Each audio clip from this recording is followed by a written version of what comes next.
Bonjour à toutes et à tous et bienvenue pour cette nouvelle vidéo de Terre du passé.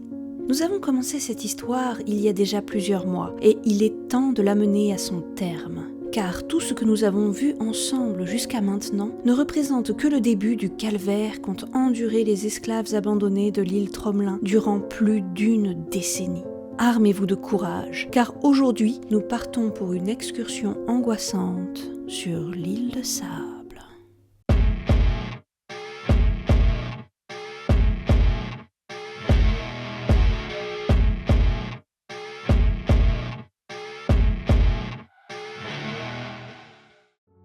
La fin de cette histoire, de celle des esclaves survivants du naufrage de l'Utile, nous est parvenue de façon bien plus indirecte que tout ce que nous avons vu ensemble jusqu'à présent.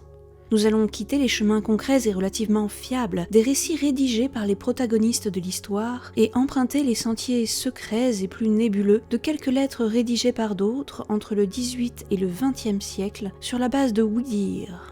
Mais surtout en nous basant sur des fouilles archéologiques récentes. Menées entre 2006 et 2013, ces fouilles nous apportent la majorité des informations dignes de confiance dont nous disposons actuellement sur les conditions de vie des Malgaches durant leurs années sur l'île. Découvrons ce qu'ont vécu ces hommes et ces femmes pour survivre seuls et sans aide sur une île déserte, ou sombrer dans les abysses et la folie. À la fin de cette vidéo, je vous présenterai un erratum, corrigeant des petites erreurs dans les propos que j'ai tenus dans cette série. Je remercie Alexandrine Sivar-Racinet, journaliste et autrice de plusieurs ouvrages sur le sujet, pour ses commentaires sur les 3 premiers épisodes et la relecture du script de ce dernier. Les sources sont dans la description. Bon visionnage. Après le départ de la Providence et des marins survivants de l'Utile, les esclaves commencent à organiser leur vie d'hommes et de femmes libres, prisonniers d'un minuscule morceau de sable calcaire d'à peine plus d'1 km², entouré d'un vaste océan. Pour sa part, dès la fin de l'année 1761 et jusqu'à la fin de l'année 1762, Barthélemy Castellan du Vernet, simple officier, s'efforce d'alerter les personnes dotées du pouvoir d'affréter un navire de le faire pour retrouver et sauver les esclaves abandonnés. Il échouera et rentrera en France, le cœur lourd, à la fin de l'année 1762, laissant peser sur sa conscience la vie de ses 80 âmes qui comptaient sur lui. Les esclaves ne peuvent que se raccrocher à l'espoir de cette promesse de sauvetage. Ils savent que, dans tous les cas, il faudra du temps pour les secourir. Lorsque les marins sont partis, Castellan a laissé 3 mois de vivre sur l'île, espérant sans doute pouvoir revenir avant la fin de ce délai. Mais ils ont utilisé presque toutes les voiles qui leur servaient de tente pour la fabrication de celle de la Providence. De fait, il ne leur reste que bien peu de choses et s'ils veulent survivre, les Malgaches doivent trouver à manger, mais également de quoi s'abriter du soleil, du vent constant qui balaye l'île, du sable calcaire tranchant qui vole dans les bourrasques et des embruns salés qui assèchent la peau et dessèchent les corps.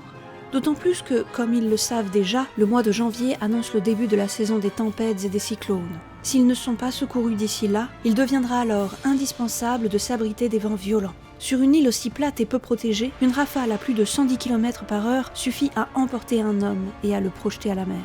Ajoutons que les pluies torrentielles apportées par ces événements extrêmes peuvent être à la fois une bénédiction et une malédiction pour les Malgaches prisonniers de l'île. Ils ne disposent que d'un puits d'eau saumâtre, à peine potable, et chaque épisode de pluie peut leur fournir une eau douce et fraîche. Mais ces rares torrents d'eau venus du ciel sont également une menace pour le feu qu'ils entretiennent difficilement. Les jours deviennent des semaines, puis des mois. Au loin, parfois, les Malgaches voient passer un navire. Mais peu importe leurs efforts pour être repérés, les bâtiments continuent leur chemin dans le lointain, suivant les routes des Indes. Durant toute cette période, le campement des rescapés n'a pas bougé. Ils restent proches de la zone de naufrage, près du four qu'ils utilisent pour faire des biscuits et cuire leur nourriture. Il leur reste quelques tentes qui les protègent un peu des éléments. Un jour, alors que 1762 commence juste, les Malgaches sentent que le temps change. Le vent quasi permanent cesse presque de souffler, apportant un calme anormal. Le ciel est toujours limpide, mais une ombre semble s'étendre au sud-est. Bientôt, l'ombre devient une masse noire bleutée, illuminée par moments de puissants flashs violacés. Aucun son, cependant, ne porte jusqu'aux survivants. Pas encore. Les esclaves savent ce dont il s'agit. Une tempête, peut-être même un cyclone. La saison a commencé. Vite, les hommes et les femmes s'efforcent d'abriter de leur mieux leurs vivres, bien maigres, et leur matériel. Ils couvrent de roches et de lourds blocs calcaires tout ce qui risque d'être emporté par les rafales. Brusquement, le vent se lève. et les premières bourrasques balayent l'île. Les vagues se brisent avec fracas sur les récifs, entourant l'île de sable d'une frange blanche et bouillonnante. Les embruns recouvrent toute la surface de l'île et déjà, les hommes et les femmes parviennent difficilement à tenir debout. Tous se regroupent sous une des tentes qu'il leur reste. Certaines des femmes sont enceintes. Elles sont amenées au centre de l'amas de corps serrés les uns contre les autres. Ils se tiennent et forment un bloc, leurs corps emmêlés. Cette fois, le cyclone les atteint. Le grondement du tonnerre fait trembler la terre. La foudre frappe avec fracas. Le vent souffle avec une force démesurée. Les tentes et les toiles sont arrachées et les malgaches se retrouvent soumis aux éléments. Ils se serrent plus fort les uns contre les autres. Avec la dépression cyclonique, la houle et le vent, le niveau de la mer monte dangereusement, à tel point que la quasi-intégralité de l'île se retrouve submergée sous plusieurs centimètres d'eau. Les malgaches resserrent leur étreinte, mais une rafale plus violente que les autres, accompagnée d'une vague puissante, renverse le groupe et plusieurs rescapés sont arrachés à l'étreinte de leurs compères.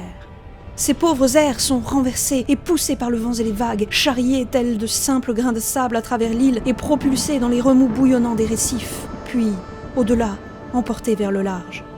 Cela semble ne jamais devoir finir. Les malgaches prient, hurlent, s'accrochent avec ferveur à leurs voisins. L'eau atteint bientôt leurs cuisses, mais la plupart n'osent essayer de rejoindre la seule hauteur de l'île, au nord, de peur d'être emportés. Certains pourtant s'y essayent avec l'espoir de ramper sous les arbousiers afin d'y trouver refuge.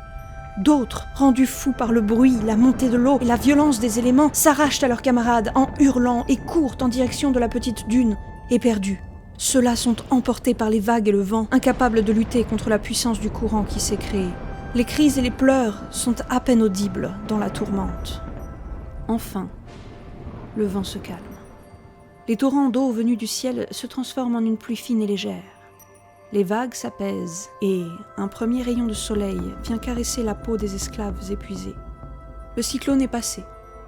Il a traversé l'île, laissant derrière lui misère et désolation. Il faudra plusieurs heures pour que l'eau redescende et que l'île, à nouveau, émerge des flots.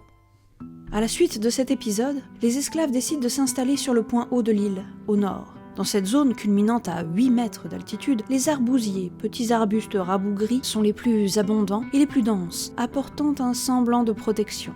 En comparaison, la partie sud de l'île, soumise à des contraintes météorologiques et marines plus dynamiques, n'est pas sans rappeler un paysage lunaire.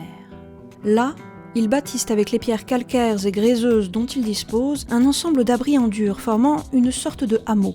L'une de ces pièces comprend un foyer leur permettant de cuire leurs aliments, mais également d'entretenir et de protéger le feu si précieux. La construction de cet ensemble en pierre aux murs épais est une marque puissante de leur adaptation aux conditions de vie extrêmes auxquelles ils sont soumis. En effet, pour certains peuples de Madagascar, les murs de pierre sont réservés aux morts. De plus, l'orientation des bâtiments n'a pas été faite suivant les coutumes malgaches, mais en fonction des conditions météorologiques de l'île, assurant un maximum de protection face aux éléments. Sur Tromelin, les survivants ont dû s'adapter, faisant fi de leurs coutumes et croyances. Heureusement, l'épave de l'Utile est toujours là. Elle est une source de bois pour le feu et les malgaches peuvent s'y rendre lorsque la météo le permet pour récupérer des éléments tels que des récipients de cuivre, des couverts, des outils comme des haches, des hameçons ou encore d'autres objets susceptibles d'être détournés pour être utilisés par les survivants. Au cours des premiers mois et à la suite de ce premier cyclone, il est probable que les hommes, femmes et enfants les plus fragiles physiquement aient rapidement péri, tandis que les plus faibles moralement aient perdu la raison. Les malgaches survivants organisent à nouveau leur vie sur l'île. Il ne leur reste rien des vivres laissés par les Français et ils se nourrissent des oiseaux qu'ils chassent, essentiellement des sternes fuligineuses qui viennent se reproduire sur l'île et des tortues qui abondent. Les huîtres, poissons et autres animaux récifaux qu'ils parviennent à chasser sont également une source de protéines bienvenue pour les survivants. Peu à peu, une sorte de routine se met en place. Le feu est entretenu du mieux possible afin qu'il ne s'éteigne jamais. Si cela arrive, 3 morceaux de silex leur permettent de le rallumer rapidement. Lorsqu'ils attrapent une tortue, elle fournit plusieurs jours de viande et de graisse pour tout le groupe de survivants. Ayant récupéré de nombreux objets de l'utile, quelques bijoux sont confectionnés, des décors sont ajoutés sur quelques couverts, des coquillages sont agrémentés, autant d'éléments ramenant ainsi les naufragés à des préoccupations plus normales. Mais tandis que la vie s'organise, ils sont de plus en plus certains que personne ne viendra les sauver. Les mois passent, et au cours de l'année 1762, les rescapés décident de prendre leur destin en main. Une partie du groupe se consacre à la fabrication d'une embarcation, un radeau sur lequel ils espèrent pouvoir rejoindre la côte de Madagascar. Au cours de l'année 1763, 18 naufragés embarquent sur ce radeau et prennent la mer avec l'espoir de trouver de l'aide. Personne ne les reverra jamais. 12 années s'écoulèrent ainsi. Après l'effondrement de la Compagnie des Indes orientales, en 1763, l'administration des îles passe au pouvoir royal. En 1774, Barthélemy Castellan du Vernet n'a pas oublié les esclaves abandonnés. Il envoie une supplique au secrétaire d'État à la marine, dans laquelle il demande à ce qu'un navire soit envoyé sur l'île de Sable pour vérifier s'il ne reste pas de survivants.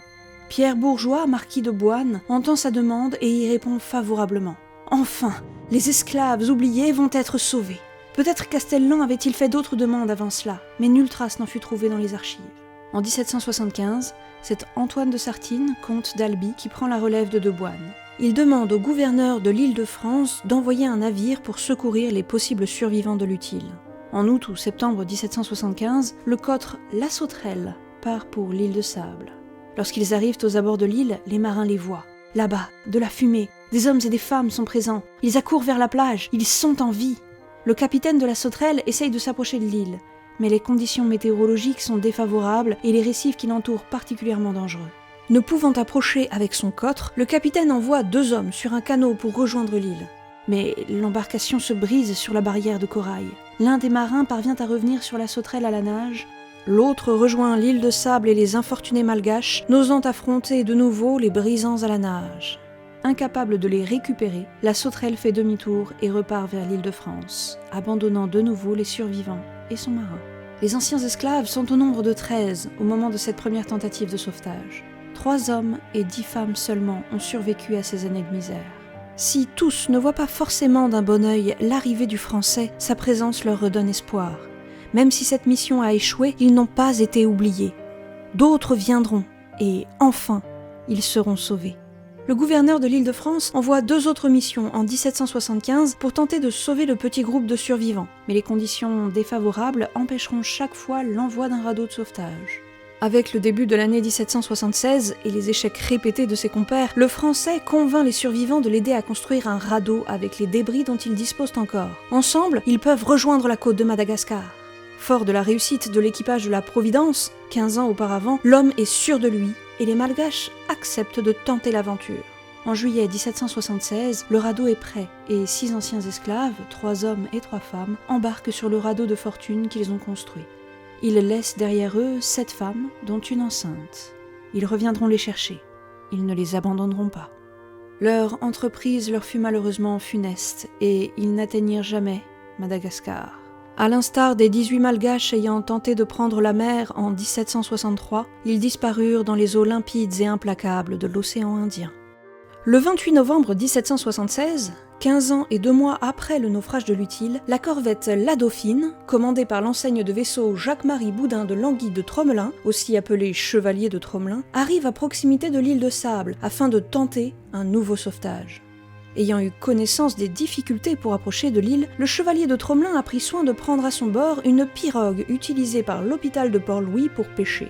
Le 29 novembre 1776, il envoie la pirogue ainsi qu'une chaloupe sous la direction de l'un de ses officiers, Monsieur Lepage, à destination de l'île.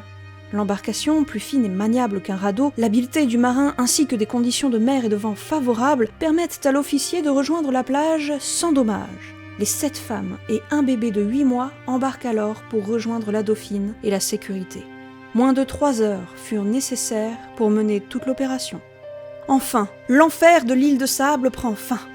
Des 160 esclaves emportés frauduleusement dans les soutes de l'Utile, 88 survécurent au naufrage. 8 moururent dans les premiers jours et 80 restèrent sur l'île après le départ de la Providence.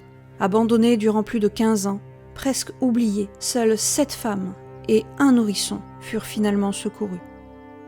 Ayant été arrachées à leur terre natale illégalement, ces femmes ne sont pas réellement esclaves et ne peuvent donc être affranchies. Elles sont cependant déclarées libres par le gouverneur. À leur arrivée auprès de l'intendant des Îles-de-France et de Bourbon, Jacques Maillard-Dumel, l'homme leur propose de les ramener à Madagascar, mais toutes refusent. Là-bas, elles seraient les esclaves des autres Malgaches. C'est donc sur l'île de France qu'elles purent vivre, enfin libres. Nous voici arrivés au bout de cette histoire, celle des vies volées et des esclaves abandonnés de l'île de Sable, qui prit le nom, près d'1 siècle plus tard, de l'île Tromelin, en l'honneur du chevalier de Tromelin. Avant de vous quitter, il me reste à revenir juste un instant sur quelques inexactitudes des premiers épisodes qu'Alexandrine Sivard-Racinet, autrice entre autres de l'ouvrage Les Robinson de l'île Tromelin, a eu la gentillesse de me faire remarquer et de corriger. Elle a travaillé directement avec les archéologues de l'INRAP et de l'Université de Bordeaux, dont la majorité des informations présentées dans cette série sont issues. Elle a également eu la chance de pouvoir se rendre sur l'île en 2015, et certaines des photographies présentées dans ces vidéos ont été prises directement par elle. Bien, première chose, dans l'épisode 1, je présente le fou à pieds rouges comme une des espèces d'oiseaux dont pouvaient se nourrir les naufragés. Or, à l'époque, cette espèce d'oiseau ne nidifiait pas en nombre sur l'île. C'était la sterne fuligineuse, aussi nommée goélette noire par l'écrivain de l'utile Kérodic, et présentée dans cet épisode, qui abondait. Cette information est issue des travaux de Madame Laroulandy, archéozoologue et membre de l'équipe de fouilles. Ensuite, dans le deuxième épisode, je présente Jean-Joseph de Laborde comme le commanditaire de l'achat des malgaches au comptoir de Foule-Pointe, pour en faire des esclaves et les ramener secrètement dans les cales de l'utile. Mais il s'agit d'une erreur d'interprétation du texte de ma part. Si Jean-Joseph de Laborde était bien le commanditaire des denrées à rapporter à l'île de France, c'est Jean de Lafargue qui, seul, prit la décision d'emmener 160 esclaves pour son propre compte. Enfin, dans l'épisode 3, je présente la Providence comme un catamaran. Il s'agit également d'une erreur d'interprétation de ma part. Le bateau est un chaland, et lorsque j'ai recherché le type de navire dont il s'agissait pour en trouver une représentation, je suis tombée sur une embarcation de type catamaran, mais ma source était fausse. Le chaland est un bateau ponté à fond plat, équipé de 3 quilles, donc comme vous le voyez, très différent d'un catamaran.